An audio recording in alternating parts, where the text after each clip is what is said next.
Bismillahirrahmanirrahim. Assalamualaikum warahmatullahi wabarakatuh. Yang terhormat Bapak Kepala Sekolah MAN 2 Kota Tasikmalaya, Bapak Dr. Andes Undang Johari, guru pamong saya, Ibu N. Ade Sauda Sarjana Pendidikan, serta dosen pembimbing lapangan saya, Bunda Yuni Artinawati Magister Pendidikan. Saya, Siti Atika Miladiah, dengan NPM 172121044, akan melakukan praktik video pembelajaran 3 untuk memenuhi tugas pengenalan lapangan persekolahan 2 di MAN 2 Kota Tasikmalaya. Kali ini saya akan melakukan praktik atau seolah-olah mengajar di depan siswa dengan pembelajaran Bahasa Indonesia KD 3.7, yakni cerita rakyat, dengan menggunakan model pembelajaran Think, Talk, Write. Baik, untuk mengefektifkan waktu, langsung saja saya mulai praktik kali ini. Assalamualaikum anak-anakku. Bagaimana kabarmu hari ini? Alhamdulillah, semoga selalu diberikan kesehatan dan juga keberkahan ya. Baik, sebelum kita mulai pembelajaran hari ini, alangkah baiknya kita berdoa. Baik, untuk itu akan dipimpin oleh Ketua Murid Abdul Malik. Silakan.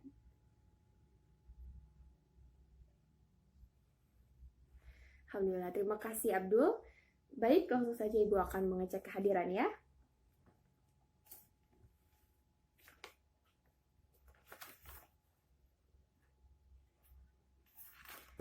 Alhamdulillah sudah Ibu cek dan hasilnya hadir semua ya anak-anak. Baik, kita akan melanjutkan pembelajaran Bahasa Indonesia kali ini anak-anak. Bisa dilihat di PowerPoint yang sudah Ibu tayangkan. Hari ini kita akan belajar mengenai mengidentifikasi nilai-nilai dan isi yang terkandung di dalam cerita rakyat. Nah, lalu apa sih itu hikayat? Ibu punya gambar, silakan diperhatikan.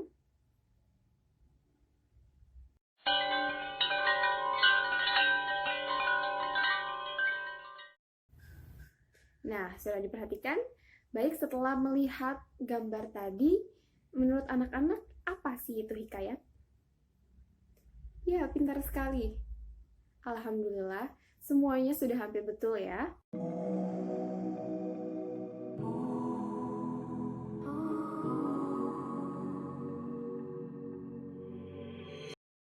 Jadi, hikayat merupakan salah satu karya sastra lama, terutama pada bahasa Melayu, berbentuk prosa yang di dalamnya mengisahkan mengenai kehidupan dari keluarga istana, kemudian ada kaum bangsawan, lalu juga atau orang-orang ternama. Nah, dengan segala kegagahannya, kemudian kehebatannya, kesaktiannya, ataupun kepahlawanannya. Nah, selain itu, di dalam hikayat juga diceritakan mengenai kekuatan, mukjizat, ataupun semua tentang keanehannya. Nah, lalu hikayat ini berasal dari bahasa Arab, yakni haka, yang artinya bercerita atau menceritakan. Nah, lalu fungsi dari hikayat adalah sebagai penyemangat atau penghibur, yakni pelipur atau juga hanya sekadar untuk meramaikan sebuah pesta. Baik, untuk lebih memahami, Ibu akan menayangkan sebuah tayangan. Namun sebelum itu, Ibu akan membagikan kelompok. Satu kelompoknya itu 4 orang. Baik, sesuai tempat duduk saja ya. Sambil melihat, anak-anak dapat mencatat apa yang terkandung di dalam tayangan. Baik, silakan disimak.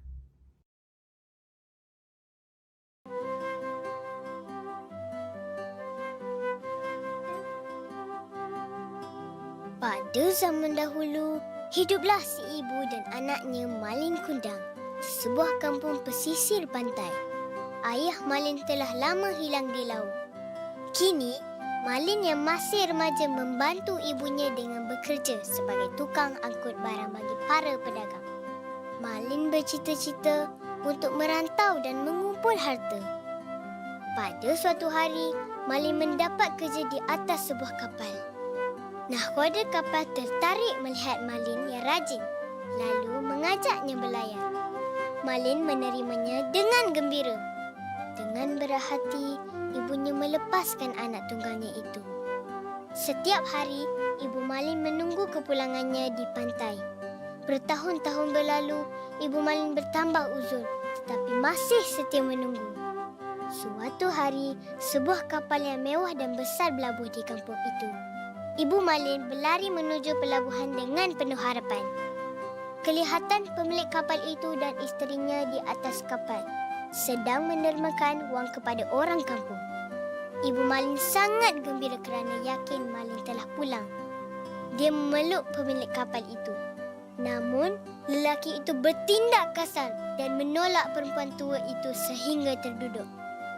Malin, ini ibu nak, ibumu. Ibu gembira kau sudah pulang, kata Ibu Malin.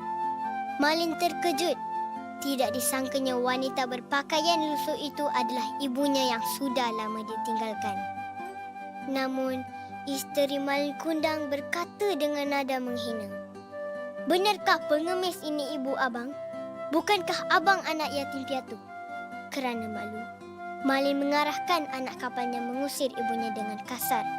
Lalu, segera berlayar meninggalkan kampung itu. Ibu Malin sangat kecewa. Hatinya terluka dan dia berdoa. Ya Tuhan, jika benar dia Malin Kundang anakku, maka aku sumpah dia menjadi batu. Langit yang tadinya cerah menjadi gelap. Angin bertiup kencang. Petir bersaut-sautan dan hujan badai memukul kapal Malin. Malin ketakutan. Malin berasa kesal dan memohon maaf dari ibunya. Tetapi sudah terlambat. Kapalnya dihentam petir. Isteri dan anak-anak kapalnya mati di telah laut manakala Malin Kundang disumpah menjadi batu kerana derhaka kepada ibunya.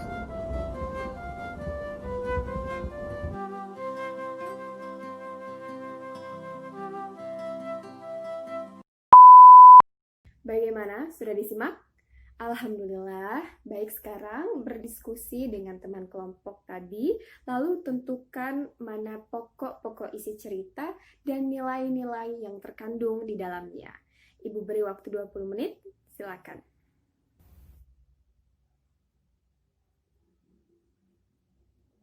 Baik, sudah selesai? Alhamdulillah. Nah, sekarang kita akan presentasikan hasil kerja kalian. Dimulai dari kelompok pertama, silakan. Terima kasih kelompok pertama. Silakan kembali ke tempat duduknya masing-masing. Baik, langsung saja lanjutkan kepada kelompok kedua dan seterusnya sampai kelompok terakhir ya. Terima kasih kepada anak-anak yang sudah mempresentasikan. Pintar sekali ya, semuanya hampir benar. Nah, baik, sekarang kita akan mengulas secara satu persatu ya.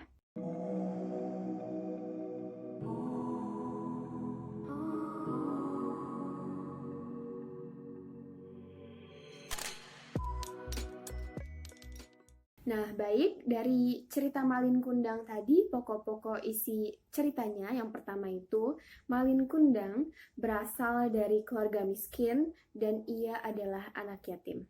Lalu yang kedua, awalnya ia adalah anak yang baik kepada ibunya dan sangat sayang kepada ibunya. Lalu yang ketiga, pada suatu hari, ia merantau dan bertemu dengan seorang gadis yang kaya. Pokok cerita keempat, setelah ia merantau dan pulang ke kampung halamannya, ia juga membawa istrinya. Lalu, sangat disayangkan ketika ia bertemu dengan ibunya, ia tidak mengakuinya begitu saja karena ia malu dengan istrinya. Lalu pokok cerita yang terakhir atau yang kelima, ibunya karena sakit hati mengutuk Malin Kundang menjadi batu. Nah, itu adalah pokok-pokok isi cerita dari Malin Kundang. Baik, untuk nilai yang terkandung di dalam cerita Malin Kundang, kita sebagai manusia tidak boleh sombong dan lupa akan daratan. Dan yang terpenting, kita harus selalu menyayangi kedua orang tua kita, keluarga kita, terutama ibu kita. Nah, secara keseluruhan anak-anak sudah benar ya, dan sudah paham mengenai pokok-pokok cerita dari hikayat dan juga nilai-nilai yang terkandung di dalamnya. Lalu, di dalam hikayat juga terdapat karakteristik atau ciri-ciri yang terkandung di dalamnya.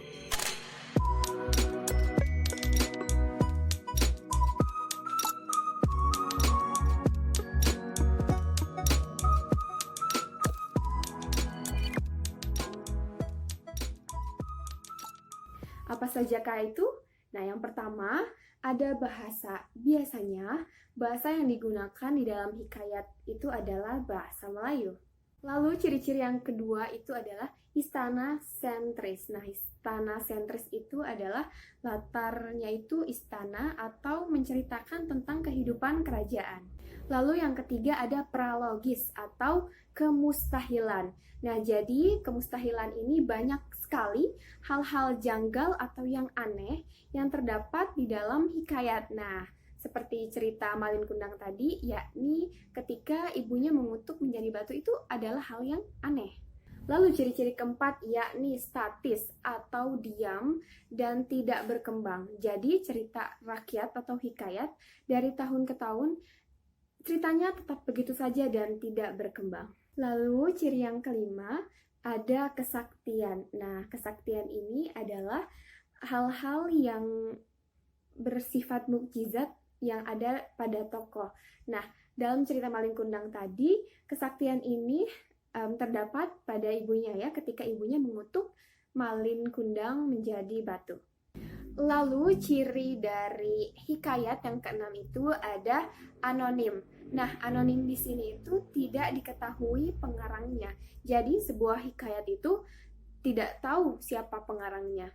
Lalu, ciri hikayat yang ketujuh yakni menggunakan bahasa atau kata arkais. Nah, arkais di sini adalah bahasa yang digunakan adalah pada masa lampau. Nah, tidak lazim digunakan pada masa kini. Nah, lalu di dalam hikayat itu memiliki nilai-nilai atau moral-moral kehidupan. Nah, tadi dalam cerita Malin Kundang kita juga telah mengidentifikasi mengenai nilai-nilai. Nah, nilai-nilai kehidupan tersebut itu berupa nilai religius atau nilai agama, kemudian ada nilai moral, lalu nilai budaya, nilai sosial, kemudian nilai edukasi atau pendidikan, serta nilai estetika atau nilai keindahan. Nah, itulah pembahasan mengenai hikayat atau cerita rakyat. Baik, untuk pembahasan kali ini ada yang dapat menyimpulkannya? Ya, silakan Laila.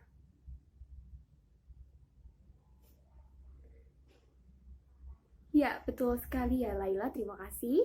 Nah, jadi kesimpulan pada pembelajaran kali ini yakni hikayat itu memiliki karakteristik seperti bahasanya, kemudian ada istana sentris, kemudian pralogis, statis, kesaktian, anonim, serta arkais. Nah, lalu hikayat banyak memiliki nilai kehidupan seperti nilai-nilai religius, moral, budaya, lalu ada edukasi, dan juga ada estetika atau keindahan.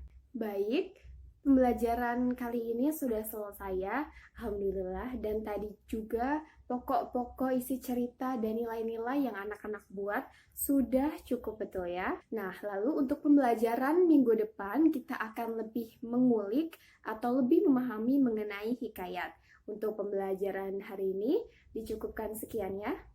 Kita akhiri pembelajaran hari ini dengan mengucapkan hamdalah bersama-sama. Alhamdulillahirrahmanirrahim. Baik, untuk Abdul selaku ketua murid, silakan untuk dipimpin doa sebelum pulang.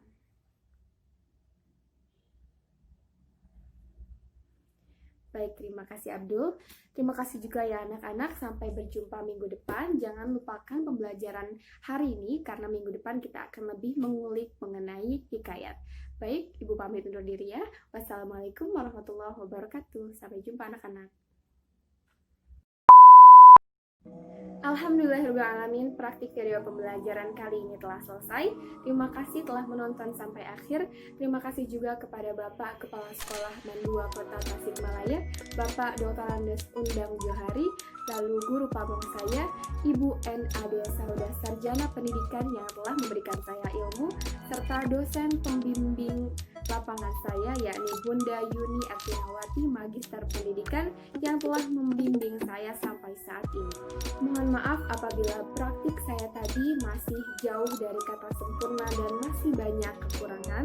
Semoga video ini tidak hanya untuk memenuhi tugas PLP 2 saya, tetapi juga dapat bermanfaat untuk hal lain. Baik, akhirul kalam. Wassalamualaikum warahmatullahi wabarakatuh.